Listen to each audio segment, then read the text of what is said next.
This is a Talking Pools podcast news flashback. When any hypochlorite source of chlorine is added to a pool, the pH rises because hypochlorite is high in pH. However, when the added chlorine is consumed over time, this is an acidic process, and pH drops back down close to where it started. The only net pH rise from the hypochlorite addition comes from the excess lye in the product, such as chlorinating liquid, that is used for greater stability of that product. Nevertheless, there is the observation that pH rises in pools using hypochlorite. The reason is that the pH rise comes from other sources, primarily from the outgassing of carbon dioxide. Carbon dioxide outgasses from pools, causing the pH to rise with no change in total alkalinity, TA.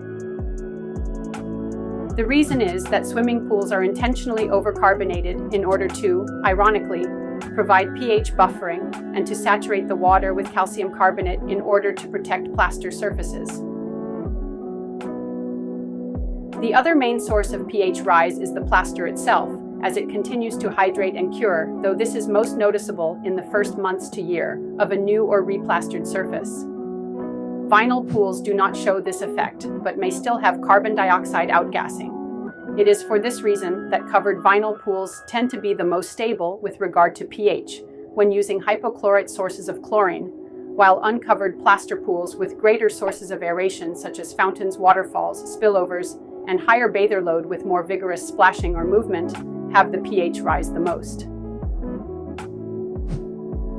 Pools using saltwater chlorine generators tend to rise in pH not only because their generation of hydrogen gas bubbles aerates the water, but those with short pipe runs from the generator to the returns can also outgas some undissolved chlorine gas. The rate is low, but done over an extended period of time. Pools not using CYA can also show greater net pH rise due to some chlorine, hypochlorous acid outgassing. Also, there are some lesser pathways to chlorine usage that result in some pH rise, such as chlorine oxidation of nitrogenous compounds to produce nitrate instead of nitrogen gas.